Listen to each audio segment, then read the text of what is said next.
First and foremost நீர்க்கட்டி வராங்க அப்படின்னா first wait reduction தான் சொல்லுவோம். 95% ஆஃப் த உமனுக்கு நீர்க்கட்டிக்காக சர்ஜரி அளவுக்கு போகணுன்ற நீர்க்கட்டி இருக்குன்னு சொல்லிட்டு ஃபைலாக வச்சு ஹாஸ்பிட்டலாக போகிறத விட்டுட்டு கல்யாணம் ஆகிறதுக்கு முன்னாடியோ இல்லை ப்ரெக்னன்சி பிளான் இல்லை அப்படிங்கிறவங்களுக்கு நீர்க்கட்டி ப்ராப்ளம் இருக்குது அப்படின்னா இவளுக்கு நீர்க்கட்டி இருக்கிறதுனால தான் பீரியட்ஸ் ரெகுலராக வரல அப்படின்னு மக்களிடையே ஒரு பிராண்டிங் பண்ணிடுறாங்க. நீர்க்கட்டி எல்லா பெண்களுக்குமே வருமா? அதுல எந்த அளவு இருந்தா அதை கண்டிப்பா ஆப்ரேட் பண்ணி எடுக்கணும், அந்த விஷயங்கள் சொல்ல முடியுமா? நீர்க்கட்டிங்கிறது there is a specific definition. அதுக்குன்னு ஒரு டெஃபினிஷன் இருக்கு. இப்படி இருந்தால் தான் அவங்களுக்கு நீர்க்கட்டிங்கிறத நம்ம சொல்லுவோம். அது ஃபர்ஸ்ட் ப்ராப்பராக பண்ணணும். இங்கே வரும்போதே பேஷண்ட்ஸு டாக்டர் நான் 6 monthsக்கு முன்னாடி பார்த்தேன், நீர்க்கட்டி இருந்தது எனக்கு, இப்போ இருக்கா இல்லையான்னு பாருங்க அப்படின்னு தான் வருவாங்க. ஸோ எல்லாத்துக்குமே நீர்க்கட்டி இருக்கணும்னு அவசியம் கிடையாது. இருக்கிற எல்லாத்துக்குமே அது அப்நார்மல்ன்றது கிடையாது. எகெயின் அதுவும் வயசு, ஒரு வயசுக்கும் ஒரு டிஃப்ரென்ஸ் இருக்கும். நீர்க்கட்டினா என்னென்னா 2 முட்டைப்பை இருக்கும். முட்டைப்பையில் குட்டி குட்டியாக கருப்பாக வட்டமாக ஸ்கேன்லெஸ் ஃபாலிக்கிள்ஸ்னு ஒன்று பார்ப்போம். அந்த ஃபாலிக்கிள்ஸோட எண்ணிக்கை ஒரு 10-12க்கு மேலே அதிகமாக போகும்போது நீர்க்கட்டிகள்னு சொல்லுவோம். அந்த நீர்க்கட்டினால ஒரு சிலருக்கு பாடியில் என்ன இருக்குன்னா ஒரு அப்நார்மல் ஃபேஷியல் ஹேர் டெவலப்மெண்ட்ஸ், அதாவது அப்பர் லிப்பில், சின்னில், ஒரு பாடி ஹேரில் கொஞ்சம் அதிக எக்ஸசிவ் ஹேர் க்ரோத் இருக்கும். கொஞ்சம் மேல் பேட்டர்ன் ஆஃப் ஹேர் க்ரோத் வரலாம். இல்லை உங்க ஹைப்பர் பிக்மெண்டேஷன் சொல்லுவோம். நெக்கு கிட்ட, ஆர்ம்ஸ் கிட்ட இங்கெல்லாம் ஒரு கருப்பாக ஸ்கின் கொஞ்சம் ஹைப்பர் பிக்மெண்டடாக இருக்கும். இன்னொன்று பிம்பிள்ஸ், ஆக்னேஸ் நிறைய வரும். இது எல்லாமும் இருந்து நீர்க்கட்டிக்கான சேஞ்சஸ் ஸ்கேன்லேயும் இருந்து அவங்களுக்கு இர்ரெகுலர் பீரியட்ஸ் இருந்தால் நாங்கள் இது எல்லாத்தையும் வச்சு கோரிலேட் பண்ணி தான் whether that women are girl is having நீர்க்கட்டி இருக்கா இல்லையா அப்படின்றத அசைன் பண்ணுவோம். அதுக்கு முன்னாடியே பீப்புள் இப்போ நிறைய ரீட் பண்ணுறாங்க, நிறைய பார்க்குறதுனால அவங்களே செல்ஃப் டயக்னோஸ் பண்ணிக்கிறாங்க. இல்லை அந்த பொண்ணுக்கு நீர்க்கட்டி தான் இருக்குது, இவங்களுக்கு நீர்க்கட்டி பிரச்சனைனால தான் கன்சீவ் ஆகலை, இவளுக்கு நீர்க்கட்டி இருக்கிறதுனால தான் பீரியட்ஸ் ரெகுலராக வரல அப்படின்னு மக்களிடையே ஒரு பிராண்டிங் பண்ணிடுறாங்க. நீர்க்கட்டி. அப்படி இருக்குது அப்படின்னா ஃபர்ஸ்ட் ஆஃப் ஆல் நம்ம அது ப்ராப்பராக டயக்னோஸ் பண்ணணும். நீர்க்கட்டி இருக்கிறவங்க எல்லாருக்குமே குழந்தையின்மை வரணும் அப்படிங்கிற அவசியம் கிடையாது.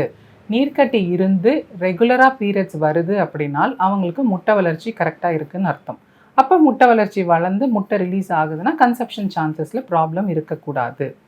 நீர்க்கட்டி இருந்து பீரியட் தள்ளி போகுது, கரெக்டாக பீரியட்ஸ் வரல அப்படின்னால் அவங்களுக்கு முட்டை வளர்ச்சியில் ப்ராப்ளம் இருக்குது. And that case only we say ஃபர்டிலிட்டியில் இஷ்யூஸ் வரும் அப்படிங்கிறதுக்கு.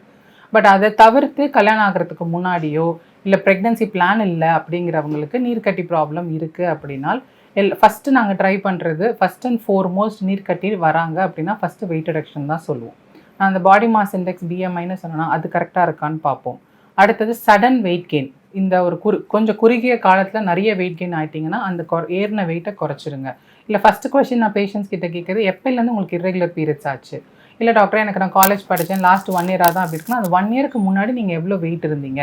அப்போ ரெகுலர் பீரியட்ஸாக இருந்துச்சுன்னா அந்த வெயிட்டை தான் உங்கள் பாடியால் சென்ஸ் பண்ண முடியும். அந்த வெயிட்டுக்கு மேலே ஏறுறீங்கன்னா தான் இர்ரெகுலர். ஸோ அந்த பழைய வெயிட்டுக்கு போயிடுங்க, உங்களுக்கு ரெகுலர் பீரியட்ஸ் வந்துடும், அதை சொல்லுவோம். ஸோ ஃபஸ்ட்டு இந்த வெயிட் சேஞ்சஸ், அந்த ஹெல்த்தி ஃபுட் ஹேபிட்ஸ் இது ரெண்டுத்தையும் சொல்லியும் நீர்க்கட்டி ஸ்டில் இருக்குது ஆர் இர்ரெகுலர் பீரியட்ஸ் இருக்குது அப்படின்னால் ஃபர்டிலிட்டி பிளான் பண்ணுறாங்க அப்படின்னா நாங்கள் ஒரு மினிமமாக ஃபஸ்ட்டு மெடிசின்ஸ் கொடுப்போம். என்ன ப்ராப்ளம் அவங்களுக்கு? எக்கு க்ரோ ஆகாது தான் ப்ராப்ளம். ஸோ எக்கு க்ரோ பண்ணுறதுக்கு ஒரு மினிமல் டேப்லெட்ஸ் மூலியமாக ஃபஸ்ட்டு கொடுப்போம். கொடுத்துட்டு அதை ஸ்கேன்ஸில் கொஞ்சம் மானிட்டர் பண்ணும்போது எக்கு வளர்ந்துருச்சு அப்படின்னால் அப்போ அவங்களோட சான்சஸ் ஆஃப் கன்செப்ஷன் நிறைய. நீர்க்கட்டிங்கிறது ஒரு பெரிய ப்ராப்ளம் கிடையாது. நீர்க்கட்டி இருக்கிறவங்களுக்கு தான் நம்ம ஈஸியாக கன்சீவ் ஆக வைக்க முடியும். That is the simplest problem. அது ஒரு பெரிய குறைபாடோ பிரச்சனையோ கிடையாது. பட் ஆனால் அதை வராமல் ப்ரிவென்ட் பண்ணுறது நம்ம கையில் தான் இருக்குது. வந்துருச்சு அப்படின்னால் main foremost treatment first medications கொடுப்போம். இல்லை மாத்திரையெல்லாம் அவங்களுக்கு ஃபாலிக்கல் சரியாக வளரல, அப்பையும் முட்டை சரியாக வளரலைன்னா இன் தட் கேஸ் இன்ஜெக்ஷன்ஸ் கொடுப்போம்.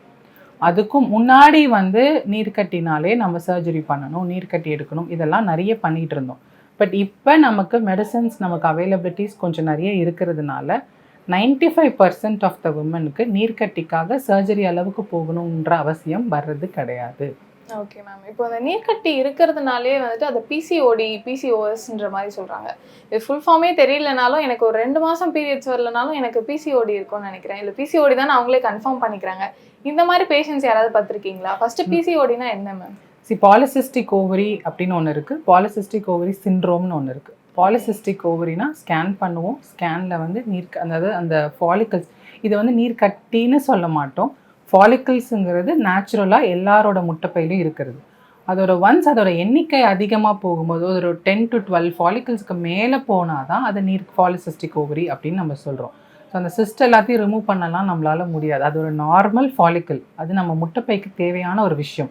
அந்த தேவைக்கு அதிகமாக போகும்போது தான் அது நீர்க்கட்டிகள் அப்படின்னு நம்ம சொல்கிறோமே தவிர்த்து அது வந்து ஒரு அப்நார்மல் அப்படிலாம் எதுவுமே கிடையாது. ஸோ ஸ்கேன் வைஸ் நம்ம பார்க்கும்போது அந்த ஃபாலிக்கல்ஸோட கவுண்டிங் நிறைய இருக்குன்னா அது பாலிசிஸ்டிக் ஓவரின்னு சொல்லுவோம்.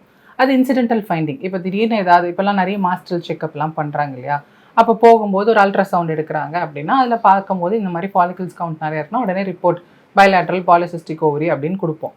அது மட்டும் பிரச்சனை கிடையாது. அதனால உங்களுக்கு கோரிலேட்டடாக இர்ரெகுலர் பீரியட்ஸ் இருக்குது, நான் சொன்னேன் இல்லையா, abnormal facial hair, abnormal pigmentation, acnes இதெல்லாம் இருக்குது. அண்ட் ஃபியூ பிளட் டெஸ்ட் இருக்குது, அதுக்குன்ட்டு நீர்க்கட்டிக்கான சேஞ்சஸ் இருக்கிறதுக்கான சில ரத்த டெஸ்ட்டுகள் இருக்குது. இது எல்லாத்துலேயும் சேஞ்சஸ் இருந்து ஸ்கேன் வைஸும் நீர்க்கட்டின்னு இருந்ததுனால அது பாலிசிஸ்டிக் ஓவரி சிண்ட்ரோம், PCOS அப்படின்னு சொல்கிறோம். பாலிசிஸ்டிக் ஓவரிங்கிறது ஸ்கேனில் மட்டும் ஃபாலிக்கல்ஸ் நிறைய இருக்கும், அவ்வளோதான். Okay ma'am. இப்போ இதை வந்துட்டு உணவு முறை மூலியமாகவே மாற்றிடலாமா, இல்லை அதுக்குன்னு மெடிகேஷன்ஸ் எடுத்துக்கணுமா? கண்டிப்பாக பாலிசிஸ்டிக் ஓவரிக்கு அப்படின்னு சொல்லிட்டு மார்க்கெட்டில் நிறைய இருக்குது மெடிசன்ஸ். மெயினான விஷயம் பாலிசிஸ்டிக் ஓவரிக்கு weight reduction. First lifestyle changes தான் first and foremost treatment. Lifestyle changes தான். லைஃப் ஸ்டைல் சேஞ்சஸ் எப்படி அப்படின்னா healthy food habits and physical activity. Healthy food habits எப்படி, உங்களோட ப்ராப்பராக உங்கள் ஃபுட்டில் வந்து ஃபார் எக்ஸாம்பிள் ஒரு ஃப்ரூட் இன் அ டே எடுத்துக்கோங்க, ஒரு 2 வெஜிடபிள் எடுத்துக்கோங்க, நட்ஸ் எடுத்துக்கோங்க, சீட்ஸ் எடுத்துக்கோங்க, இதெல்லாம் தான் சொல்லுவோம் ஃபுட்டில் சேஞ்சஸ். இதெல்லாம் ஏன் சொல்கிறோன்னா நம்மளோட இயற்கையான உணவுகள், சில உணவுகளில் ஆன்டி ஆக்சிடென்ட்ஸ் அப்படிங்கிற ஒரு விஷயம் இருக்குது. அந்த ஆன்டி ஆக்சிடென்ட்ஸ் எல்லாம் நமக்கு ப்ரோட்டீன்ஸ், ஆன்டி ஆக்சிடென்ட்ஸ், அமினோ ஆசிட்ஸ்லாம் இருக்குது. அதெல்லாம் நம்ம பாடிக்கு ஹெல்ப் பண்ணும். அதுதான் நீர்க்கட்டிக்கும் ஹெல்ப் பண்ணுற ஒரு விஷயம். இப்போ நம்ம நிறைய மெடிசன்ஸ், டேப்லெட்ஸ் எல்லாமே இது எல்லாத்தையும் தான் டேப்லெட் வடிவில் கொடுக்குறோம், மெடிசன்ஸாக கொடுக்குறோம். ஆன்டி ஆக்சிடென்ட்ஸ் மெடிசன்ஸு, ப்ரோட்டீன்ஸ் மெடிசன்ஸாக கொடுக்குறோம். அதெல்லாம் தான் நீர்க்கட்டிக்கான மெடிகேஷன்ஸ். ஸோ இதெல்லாம் விட வாட் டிட்டர்மினன்ட் யூ ஆர் அப்படிங்கிறது முக்கியம். நீர்க்கட்டி இருக்குன்னு சொல்லிட்டு ஃபைலாக வச்சு ஹாஸ்பிட்டலாக போகிறத விட்டுட்டு உங்களால் டிட்டர்மைண்டாக ஒரு 6 months will you be able to concentrate on your body அப்படின்னு நமக்கு முதல்ல ஒரு உறுதிமொழி எடுத்துக்கணும். எடுத்துக்கிட்டு நம்மளால் முடியும் அப்படின்னால் நம்ம வெயிட் ரிடக்ஷனில் கான்சென்ட்ரேட் பண்ணலாம். நம்மளோட ஃபுட் ஹேபிட்ஸ், என்ன சாப்பிட்றோம், மைண்ட்ஃபுல் ஈட்டிங் அப்படின்னு ஒன்று சொல்லுவோம். என்ன சாப்பிட்றீங்கிறது ரொம்ப முக்கியம். எவ்வளோ சாப்பிட்றீங்கிறது முக்கியம். எவ்வளோ ஃப்ரீக்வெண்ட்டாக சாப்பிட்றீங்கிறது முக்கியம். இது எல்லாமே முக்கியம். அதே இப்படி சொல்கிறத வச்சுட்டு பீப்புள் வந்து கிராஷ் டயட்டிங் போயிடுறாங்க. அதாவது சாப்பிடாமல் இருந்து டயட் பண்ணுறது, அதுவும் not healthy food weight reduction at all. ஏன்னா slow and steady weight reduction and maintenance of reducing weight is important. So கண்டிப்பாக உங்களோட weight reduction, lifestyle changes polycystic ஓவரியில் கண்டிப்பாக சேஞ்சஸ் கொடுக்கும். எவ்வளோ சேஞ்சஸ் அப்படின்னா 10% ஆஃப் யுவர் வெயிட். இப்போ நான் ஒரு 80 kg இருக்கேன்னா அதில் ஒரு 10%, ஒரு 8 kg வெயிட் ரிடக்ஷன் கொடுக்கும்போது உங்களோட பீரியட்ஸ் பேட்டர்னில், உங்களோட ஃபர்டிலிட்டி பொட்டன்ஷியலில் கண்டிப்பாக சேஞ்சஸ் தெரியும். ஓகே, அப்போ இதுதான் வந்து ஒரு கரெக்டான வெயிட் ரிடக்ஷன். ஒரு 10%. இதை விட அதிகமாகவோ இல்லை கம்மியாகவோ இருந்துச்சுன்னா அது கரெக்டாக இல்லை. ஓகே. இன்னொன்று ஹிப் வேஸ்ட் ரேஷியோன்னு சொல்லுவோம். பாடி வைஸ் நார்மலாக இருப்பாங்க, ஆனால் ஹிப்புக்கும் வெயிஸ்ட்டுக்கும் ரேஷியோ கேல்குலேட் பண்ணுவோம். அந்த ஹிப் வேஸ்ட் ரேஷியோ அதிகம், அதாவது அடித்தொப்பை அதிகம் போடும். நான் நல்லா தான் டாக்டர் இருக்கேன், நான் வெயிட்லாம் போடல, ஆனால் அடிவயிறு மட்டும்தான் எனக்கு பெருசாகிட்டே இருக்குது, அது பீரியட்ஸ் வராதனால தான் எனக்கு பெருசாகுது. ஆக்சுவலாக அப்படி கிடையாது. நம்ம கொஞ்சம் நமக்கே தெரியாது, நம்மளே அதை சென்ஸ் பண்ண மாட்டோம். We will take some time to sense it. கொஞ்சம் கொஞ்சமாக அடிவயிறு தொப்பை போட்டே வரும். அந்த அடிவயிறு, அந்த ஹிப் வேஸ்ட் ரேஷியோ ஆல்ட்ரா ஆச்சு அப்படின்னால் கண்டிப்பாக நம்மளோட மென்ஸ்ட்ரல் ஹெல்த் அஃபெக்ட் ஆகும்.